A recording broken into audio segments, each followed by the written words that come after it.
പതിറ്റാണ്ടായി വടക്കാഞ്ചേരിയുടെ കന്നഡ വ്യാപാര രംഗത്ത് വിശ്വസ്ത സേവന പാരമ്പര്യമുള്ള ജോൺസൺ കന്നഡ വ്യാപാരം ഇപ്പോൾ ആധുനിക രീതിയിൽ നവീകരിച്ച ഷോറൂമിൽ തിങ്കൾ വെള്ളി ദിവസങ്ങളിൽ രാവിലെ 10 മണി മുതൽ ഉച്ചയ്ക്ക് 1 മണി വരെ കണ്ണ് ഡോക്ടറുടെ പരിശോധന, ഡ്രൈവിംഗ് ലൈസൻസിനായുള്ള സർട്ടിഫിക്കറ്റുകൾ, വിദ്യാർത്ഥികൾക്ക് ആവശ്യമായ ആന്റി ഗ്ലെയർ ബ്ലൂ കട്ട് ലെൻസുകൾ കുറഞ്ഞ വിലയിൽ, ദിവസവും രാവിലെ 9 മണി മുതൽ രാത്രി 8 മണി വരെ ക്വാളിഫൈഡ് ഒപ്റ്റോമെട്രിസ്റ്റിന്റെ സേവനം, എല്ലാവിധ ബ്രാൻഡഡ് ഫ്രെയിമുകൾ, ലെൻസുകൾ എന്നിവ കുറഞ്ഞ നിരക്കിൽ.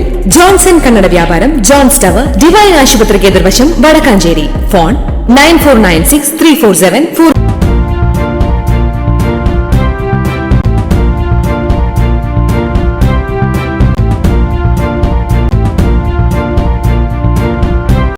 നമസ്കാരം, എനി ടൈം ന്യൂസിലേക്ക് സ്വാഗതം.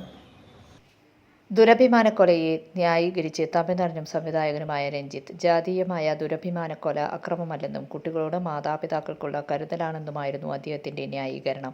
പുതിയ ചിത്രമായ കവുണ്ടംപാളയം സേലത്തെ കരിപ്പൂരിലെ തിയേറ്ററിൽ റിലീസ് ചെയ്തതിനു ശേഷം മാധ്യമങ്ങളോട് സംസാരിക്കുകയായിരുന്നു രഞ്ജിത്ത്. അതിനിടെയാണ് ദുരഭിമാനക്കൊലയെക്കുറിച്ച് മാധ്യമങ്ങൾ ചോദിച്ചത്. മക്കൾ പോകുന്നതിന്റെ വേദന മാതാപിതാക്കൾക്ക് മാത്രമേ അറിയൂ. ഒരു ബൈക്ക് മോഷണം പോയാൽ എന്താണ് സംഭവിച്ചതെന്ന് നമ്മൾ അന്വേഷിക്കില്ലേ?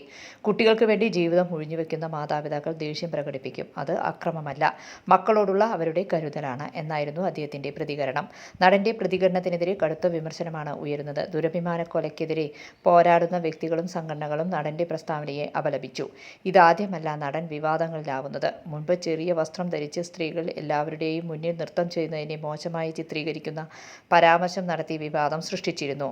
അദ്ദേഹം സംവിധാനം ചെയ്യുന്ന സിനിമകളിലും സ്ത്രീകളെ കേവലം വസ്തുക്കളായി മാത്രം കാണുന്ന പരാമർശങ്ങളുണ്ടെന്ന് ആക്ഷേപം ഉയർന്നിരുന്നു. News desk, any time news. കൂടുതൽ വാർത്തകൾക്ക് ഞങ്ങളുടെ ചാനൽ സബ്സ്ക്രൈബ് ചെയ്യുക, ഫേസ്ബുക്ക് ഫോളോ ചെയ്യുക. വാർത്തകൾ വേഗത്തിലറിയാൻ എനി ടൈം ന്യൂസ്.